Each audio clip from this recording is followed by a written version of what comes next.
नमस्कार, स्वागत है आपका 9 PM में। मैं हूं सनी गंगासागर आपके साथ में। इस बुलेटिन में आपको दिखाएंगे देश प्रदेश दुनिया की दिन भर की वो बड़ी और महत्वपूर्ण खबरें जो सुर्खियों में छाई रही। लेकिन शुरुआत करेंगे सबसे पहले बिहार विधानसभा चुनाव की खबर से, जहां पर पहले फेज के लिए मतदान खत्म हो गया है। सुबह 7 बजे से मतदान शुरू हुआ, शाम 6 बजे तक मतदान संपन्न हुआ और मतदान इस दौरान 64.66% हुआ है, वोटिंग हुई है। साल 2020 में यह आंकड़ा 56.9% था, यानी कि लगभग 10% वोट का अंतर इस बार देखने को मिला है। 10% ज्यादा वोटिंग हुई है पिछली बार से। इस बार अगर इसको वास्तविक आंकड़ों में देखा जाए अंतर को, तो 7.50% इसका अंतर आता है जो ज्यादा वोटिंग हुई है। मुख्य निर्वाचन पदाधिकारी विनोद गुंजियाल ने यह बताया है कि इस बार महिलाओं की भागीदारी ज्यादा रही है। अति संवेदनशील 56 बूथों पर शाम 5 बजे तक ही वोटिंग संपन्न हुई है। बिहार में शहरी वोटरों में वैसा उत्साह नहीं दिखा। 121 सीटों में से 3 सीटों पर सबसे कम मतदान देखा गया है। राजधानी पटना के शहरी क्षेत्र कुम्हरार में 39.52%, दीघा में 39.10%, बांकीपुर में 40% मतदान संपन्न हुआ। पहले फेज की वोटिंग खत्म होने के साथ ही 18 जिलों की 121 सीटों पर 1314 उम्मीदवारों की किस्मत ईवीएम में कैद हो गई है। इनमें 104 सीटों पर सीधा मुकाबला है, जबकि 17 सीटों पर त्रिकोणीय लड़ाई होनी है। बिहार की 243 सीटों पर 2 फेज में चुनाव हो रहा है और पहले फेज में 2 डिप्टी सीएम समेत 164 मंत्रियों की साख दांव पर लगी है। 10 हॉट सीटें हैं, जिसमें तेजस्वी यादव, तेज प्रताप यादव, सम्राट चौधरी, विजय कुमार सिन्हा, अनंत सिंह समेत कई बड़े चेहरे भी शामिल हैं। बिहार विधानसभा चुनाव के नतीजे 14 नवंबर को आएंगे। वहीं बिहार में मतदान के दौरान डिप्टी सीएम विजय सिन्हा के काफिले पर हमला भी हुआ। विजय सिन्हा का आरोप है कि हमला आरजेडी के समर्थकों ने कराया है। उन्होंने बूथ कैप्चरिंग की कोशिश की बात भी कही। डिप्टी सीएम के साथ सीपीआई एमएल के विधायक पर भी हमला हुआ है।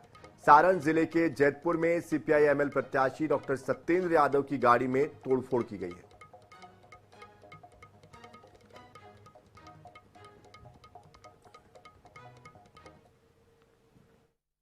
शांतिपूर्ण मतदान के लिए बिहार के प्रशासन को, बिहार की जनता को और चुनाव आयोग को धन्यवाद देना चाहता हूं। लगभग 100 सीटों के आसपास एनडीए जीत रही है और ये 2010 के रिजल्ट को ब्रेक करने वाला रिजल्ट होगा। और आज के चुनाव में महागठबंधन के मुख्यमंत्री के उम्मीदवार भी चुनाव हार रहे हैं।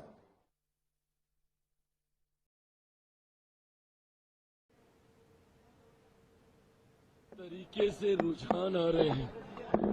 हम लोगों की अपनी सीटें, गठबंधन की तमाम सीटें, इसमें एक बात तय है, एक बात स्पष्ट है और रत्ती भर इसमें कहीं कोई शंका नहीं है। और मैं इसलिए कतई नहीं बोल रहा कि मैं इस गठबंधन का हिस्सा हूं। 14 तारीख परिणामों के बाद एक बार फिर से बिहार में अब एनडीए की मजबूत सरकार इस बार बनने जा रही है।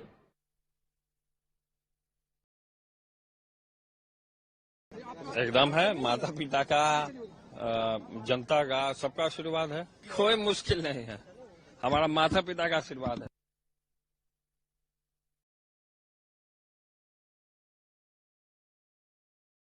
ये गुंडा राजद का है और सत्ता में आ रही एनडीए से छाती पर बुलडोजर चलेगा। ये गुंडा देख रहे हैं, गांव घूमने नहीं देगा उम्मीदवार। व्यक्ति जीत रहे हैं, जीत रहे हैं, विजय सिन्हा जीत रहा है। ये राजद का, जादव का गुंडा है, राजद समाज का। अच्छे जादव लोग को विजय वोट देने दिया और राजद का गुंडा राज कायम करना चाहता है। इन गुंडों के छाती पर बुलडोजर चलेगा।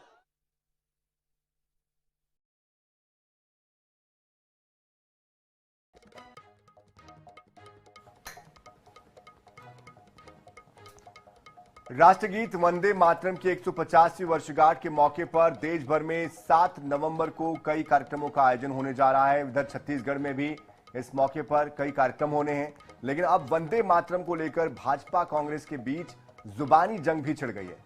क्यों मचा है वंदे मातरम को लेकर यह बवाल, देखिए इस रिपोर्ट।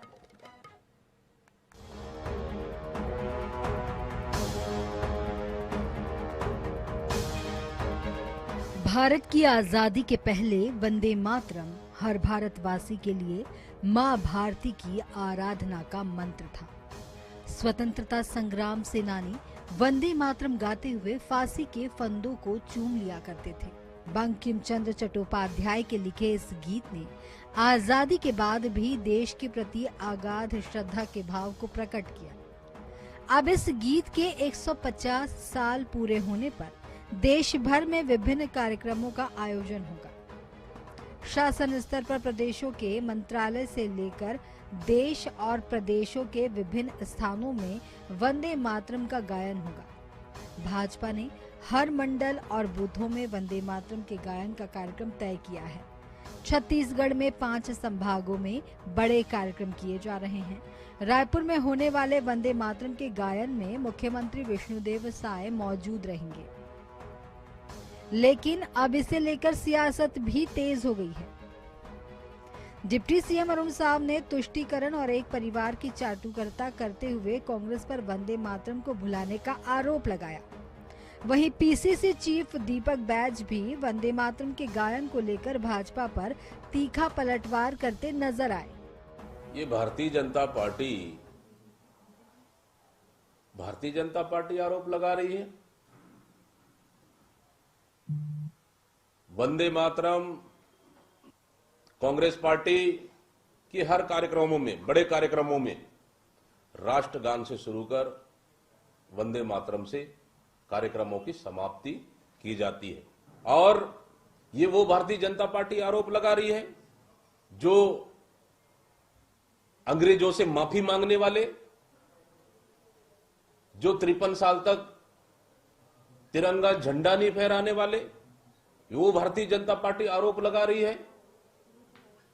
जिनको छत्तीसगढ़ महतारी का गीत गाने में शर्म आती है। देखिए, कांग्रेस पार्टी को न देश से मतलब है और न देशभक्ति से। वो तो एक परिवार की चाटुकारिता करने वाली पार्टी बनकर रह गई है। दावे तो करते हैं कि आजादी के आंदोलन की बात वो करते हैं, पर आजादी के बाद जिस तरह से एक परिवार अपने देश के सत्ता पर एकाधिकार मानता है और सब जगह ये महिमा मंडित करने का प्रयास किया गया कि जो कुछ भी है वो एक ही परिवार है। वंदे मातरम सिर्फ राष्ट्रगीत नहीं, हर देशवासी की मां भारती के प्रति अगाध श्रद्धा और प्रेम का प्रतीक भी है। इसलिए वंदे मातरम के 150 साल पूरे होने पर इसका गायन तो होना ही चाहिए।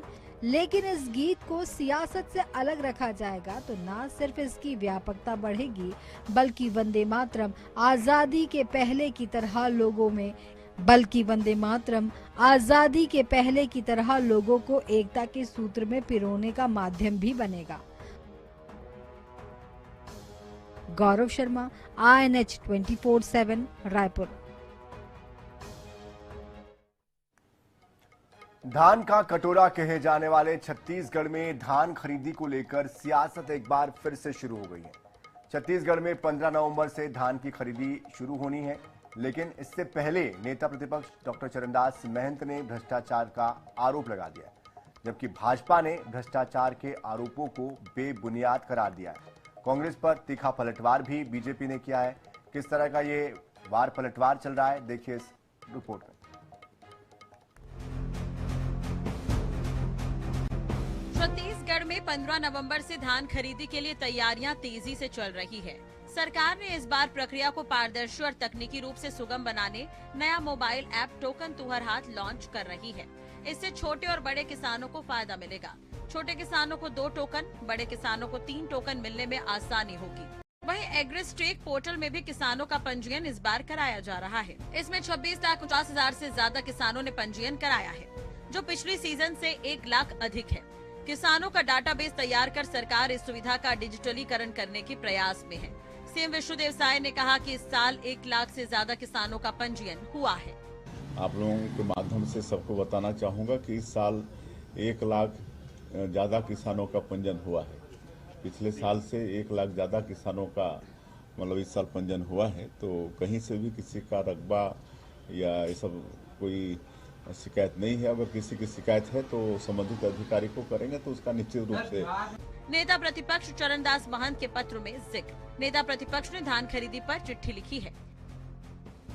11,000 करोड़ की हानि की आशंका जताई है। 2023-24 में खरीदी केंद्रों में अनियमितता का उल्लेख है। 2024-25 में खरीदी केंद्रों में 6,85,291 क्विंटल मूल्य 274 करोड़ की क्षति का दावा है। संग्रहण केंद्रों में 24,09,979 क्विंटल धान खराब, 964 करोड़ की क्षति का दावा।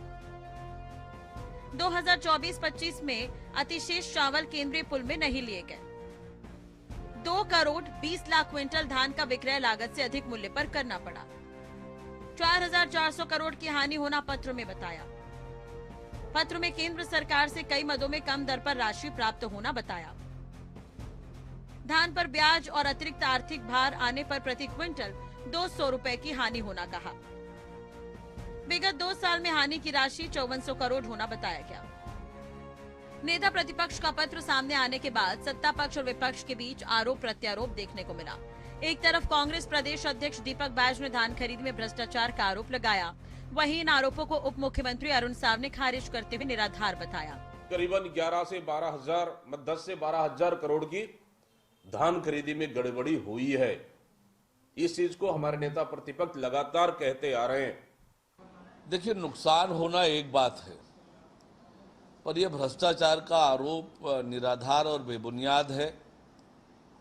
बारिश के कारण, अन्य कारणों से और धान की बिक्री करने के कारण से कोई बात है तो वो अलग है, पर भ्रष्टाचार की बात बेबुनियाद और निराधार है। छत्तीसगढ़ में धान खरीदी के चलते पहले एक तरफ नेता प्रतिपक्ष ने घोटाले की जांच की मांग कर दबाव बनाने की कोशिश की है, दूसरी तरफ धान का रकबा कटने को लेकर भी कांग्रेस ने सवाल उठाए हैं, जबकि सरकार के लिए प्रदेश में 1 लाख किसानों का अतिरिक्त पंजीयन बड़ी उपलब्धि है। ऐसे में ये देखना होगा कि महंत की मांग पर शासन क्या निर्णय करता है। धान का रकबा कम होने को लेकर कांग्रेस क्या प्रमाण दे पाती है, इस पर भी नजर होगी। Gaurav Sharma, I news 24/7 Raipur. बिलासपुर से अगली खबर है, जहां एक बार फिर से बड़ा ट्रेन हादसा टल गया है। एक ही ट्रैक पर 3 ट्रेनों के आने से यात्रियों में हड़कंप मच गया। बताया जा रहा है कि एक मेमू लोकल ट्रेन के आगे और पीछे 2 मालगाड़ियां लग गई थी। ऐसे में एक साथ एक ही ट्रैक पर तीनों ट्रेनों को देखकर तुरंत ही ट्रेनों को रोक दिया गया। जैसे ही ट्रेनें रुकी तो अफरा तफरी की स्थिति बन गई। बड़ी संख्या में लोगों ने यात्री ट्रेनों से नीचे उतरकर अपने आप को बचाने की कोशिश की। मामला कोटमी, सोनार और जयराम नगर रेलवे स्टेशन के बीच का बताया गया। रेलवे के अधिकारियों के मुताबिक ये गड़बड़ी ऑटो सिग्नलिंग के कारण हुई है। हालांकि राहत भरी बात यह रही कि इस दौरान कोई बड़ी घटना नहीं हुई। बता दें कि 2 दिन पहले ही बिलासपुर में एक मेमू ट्रेन मालगाड़ी के ऊपर चढ़ गई थी, जिसमें 12 यात्रियों की मौत हुई थी और 20 लोग घायल हुए थे।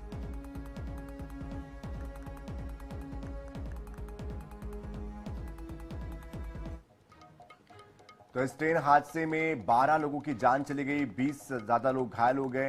हादसे के बीच प्रारंभिक जांच रिपोर्ट भी सामने आ चुकी है, जिसमें ट्रेन के ड्राइवर विद्यासागर को दोषी पाया गया है। रिपोर्ट के मुताबिक ड्राइवर ने मोड़ पर रेड सिग्नल को येलो समझकर इसकी स्पीड बढ़ा दी और जांच में यह भी सामने आया कि महीने भर पहले ही ड्राइवर को पैसेंजर ट्रेन चलाने की जिम्मेदारी सौंपी गई थी, जबकि इसके पहले वो मालगाड़ी चलाता था। जो ड्राइवर था वो लंबे समय से मालगाड़ी का ही ड्राइवर था। हादसे के बाद रेलवे प्रशासन ने पूरे इस मामले की विस्तृत जांच के आदेश दे दिए हैं। घायलों का इलाज भी जारी है।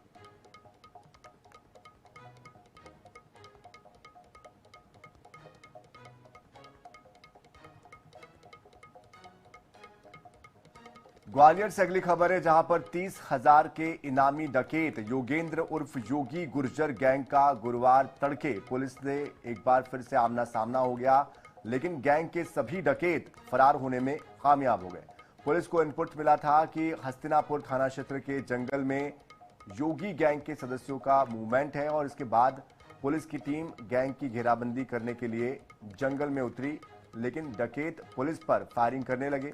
मौके का फायदा उठाकर भागने में कामयाब रहे। बता दें कि 30,000 के इनामी योगेंद्र उर्फ योगी ने अपने 25 साथियों के साथ तिघरा थाना क्षेत्र के गुर्जा गांव में 9 माह की गर्भवती रीना उर्फ अंजू गुर्जर का किडनैप किया था। पुलिस ने गैंग की घेराबंदी की तो डकैत अंजू को लंका पहाड़ के जंगल में छोड़कर भाग गए, जहां से अंजू को पुलिस ने बरामद किया है। तब से पुलिस मुरैना, नूराबाद और ग्वालियर के जंगल में योगी गैंग की तलाश में जुटी हुई है।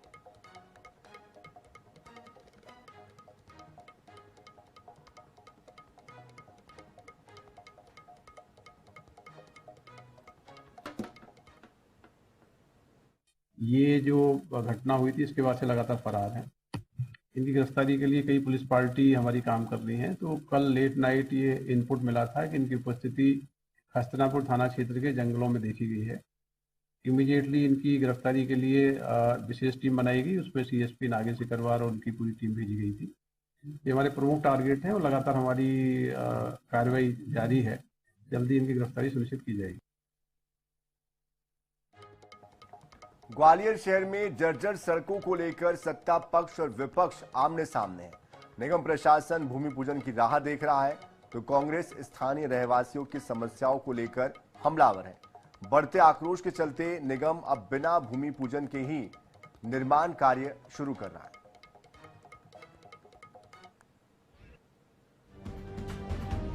स्थानीय रहवासियों के विरोध को देखते हुए ग्वालियर निगम प्रशासन अब एक्शन मोड में है। निगम के ही एक अधिकारी ने पहले सड़क का कार्य शुरू न होने की वजह से भूमि पूजन में देरी होना बताया, तो वही निगम आयुक्त ने कमान संभाली और सड़कों के रखरखाव का कार्य करने के निर्देश दिए। कांग्रेस लगातार इस मामले को लेकर हर मोर्चे पर सरकार को घेरने का प्रयास भी कर रही थी। सरकार केवल दिखावा कर रही है। गड्ढों के जब कांग्रेस की सरकार थी तमाम लोग भारतीय जनता पार्टी के गड्ढे में सड़क में गड्ढा, गड्ढा में गड्ढा, तमाम तरह की बातें करते थे। आज क्या हालत है? ग्रामीण क्षेत्र की तो हालत बद से बदतर है ही। नगरीय क्षेत्रों में जो ग्वालियर 5 महानगरों में गिना जाता है, उस ग्वालियर शहर में क्या हालत है? तो सरकार की दृढ़ इच्छा नहीं है। सड़कों की दुर्दशा नहीं है, शहर की भी बहुत दुर्दशा है। ग्रामीण क्षेत्र में भी सड़कों की हालत खराब है और लगातार बारिश होने से बहुत सारी सड़कें खराब हो गई, जिसमें तुरंत रिपेयर और बनाने की जरूरत है। वो जल्दी से जल्दी ये काम शुरू करना चाहिए। शहर में 65 सड़कों को बनाने का काम होना बाकी है। अब तक महज 17 सड़कों पर ही काम शुरू हो पाया है। 48 सड़कों पर वर्क ऑर्डर एक साल पहले तक के हैं। उन पर नगर निगम के जिम्मेदार अधिकारी काम तक शुरू नहीं करा पा रहे हैं। लेट लतीफी का आलम यह है कि लोक निर्माण विभाग और निगम के अधिकारियों में आपस में समन्वय नहीं है, जिसकी वजह से देरी पर देरी होती जा रही है, जिसके चलते सड़कों की हालत में कोई सुधार नहीं हो पा रहा है। जावेद खान, INS 24/7, ग्वालियर।